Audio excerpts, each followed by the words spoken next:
told your friend you're not okay? And tell me what's wrong and why you never said you felt that way.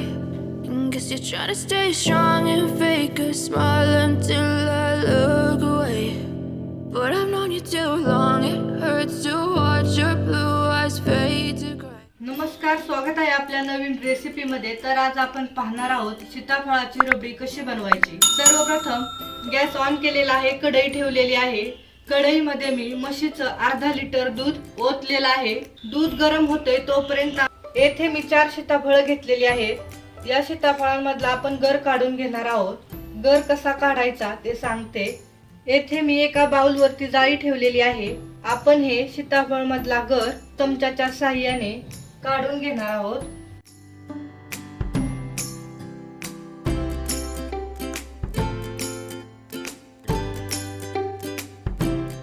सर्व बिया आणि हा गर काढून घ्यायचा। चमच्याच्या साहाय्याने आपण हे स्मॅश करून घ्यायचं।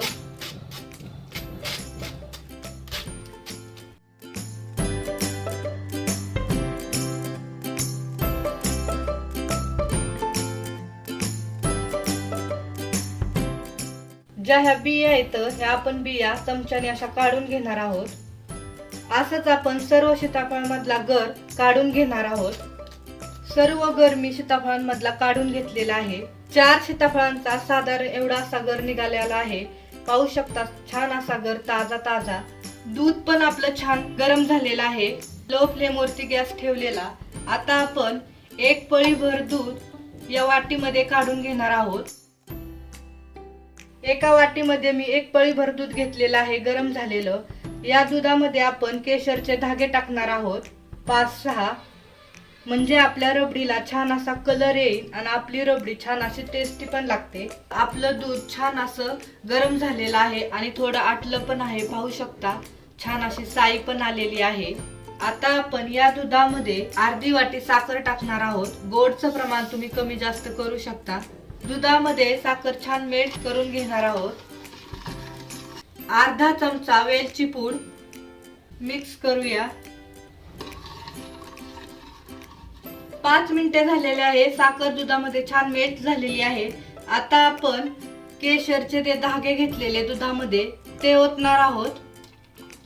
आता गॅस बंद करूया। पण जो सीताफळांमधला गर काढलेला आहे तो या दुधामध्ये टाकणार आहोत। गर टाकल्यावरती छान मिक्स करून घ्यायचे।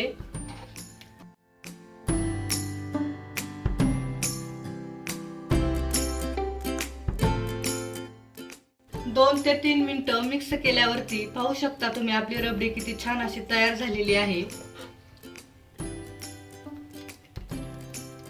आणि छान अशी घट्टसर पण झालेली आहे। केशरच्या धाग्यांमुळे कलर पण खूप छान आलेला आहे रबडीला। आता आपण रबडी सर्व करूया।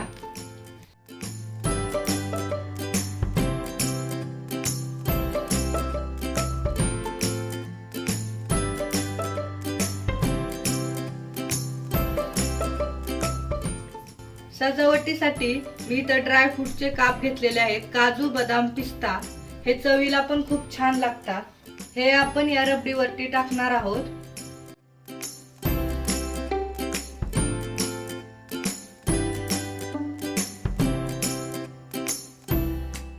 अशा प्रकारे आपली सीताफळाची रबडी तयार झालेली आहे। थंड केल्यावरती या रबडीची चव आणखीनच छान लागते।